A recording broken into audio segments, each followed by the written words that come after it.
কয়েকদিন যাবৎ খুবই গরম পড়ছে, যা সহ্যের বাইরে। বাসায় পর্যন্ত থাকা যাচ্ছে না। আর আমার বারান্দা দিয়ে দেখেন কি পরিমাণে রোদ আসছে।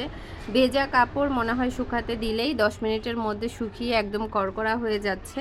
যাই হোক, এই গরমের মধ্যে কিন্তু রান্নাবান্না তো আর বন্ধ করতে পারবো না। তো আমি রান্নাঘরে চলে আসলাম তরকারি রান্না করার জন্য। আজকে একদম সাধারণ দুটো খাবার রান্না করছি, কিন্তু এগুলোর টেস্ট অন্য অন্য লেভেলের মজা হবে। তো আজকে আমি চিংড়ি মাছ দিয়ে, টমেটো দিয়ে, তিতকরলা, আলু, সাথে হচ্ছে মসুর ডাল সব মিক্স করে আমি একটা সবজি রান্না করছি। বাসায় যখন সব সময় তিতকরলার সাথে আলু দিয়ে খাওয়া হতো, মানে ভাজি, কিন্তু আজকে কেন জানি আমার হঠাৎ করে ডাল দিয়ে রান্না করতে ইচ্ছে করেছে। তো সবাই খুবই পছন্দও করেছে। আমার বিশেষ করে আমার এত মজা লেগেছে যা বলার বাইরে। একদমই তিতা ছিল না, আর করলাগুলো একদম ফ্রেশ ছিল। তো খেতে ভীষণ মজা হয়েছে। আর এখন হচ্ছে আমি সেই কষানো চিংড়ি মাছের সাথে আলু আর তিতকরলা একসাথে দিয়ে দিব, দিয়ে এখন রান্নাটা করে নিব। এটা অসম্ভব মজার একটা সবজি, আপনারা চাইলে বাসায় রান্না করে নিতে পারেন। আর এই গরমের মধ্যে খেতে এত বেশি মজা লাগে যা বলার বাইরে। গরমের মধ্যে কেন জানি মাংস, মাছ এগুলো কিচ্ছু খেতে ভাল লাগে না। শুধু এরকম একটু সবজি পেলে বা একটা ভাজা কিছু একটা পেলেই মনে হয় শান্তি মতো ভাত খাওয়া যায়। তো যাই হোক, আমি এখানে কিছুটা লবণও দিয়ে দিয়েছি। আর ভালো মতো তরকারিটা এখন একটু কষিয়ে নিতে হবে।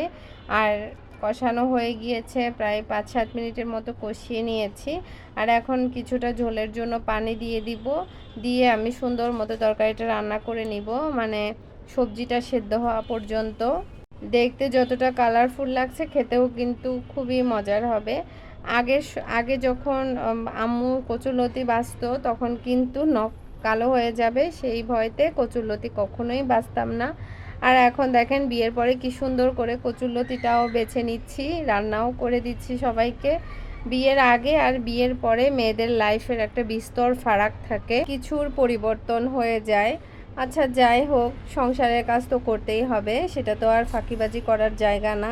বাচ্চাদের জন্য, পরিবারের সবার জন্য রান্না অলওয়েজ করতে হয়। আর এখানে হচ্ছে আমার তিতকরলা সবজিটা কিন্তু রান্না হয়ে গিয়েছে। এত বেশি মজা হয়েছিল, আমার তো আবারও খেতে ইচ্ছে করছে ভয়েস দিতে দিতে।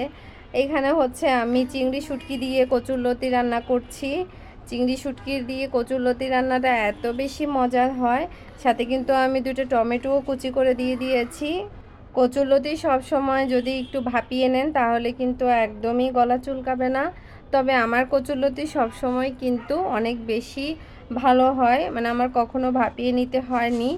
তো এই যে কচুরলতিটাও কিন্তু এদিকে হয়ে গিয়েছে। এই ছিল আজকে আমাদের দুপুরের খানা দানা। আর বাচ্চাদের জন্য আমি চিকেন দিয়ে একটু মেখে একসাথে খিচুড়ি রান্না করে দিয়েছিলাম, কারণ বাচ্চারাও তো আর এগুলো খেতে পারবে না। আজকের মতো এখানেই বিদায় নিচ্ছি। ভালো লাগলে আমার পেজটা ফলো করবেন।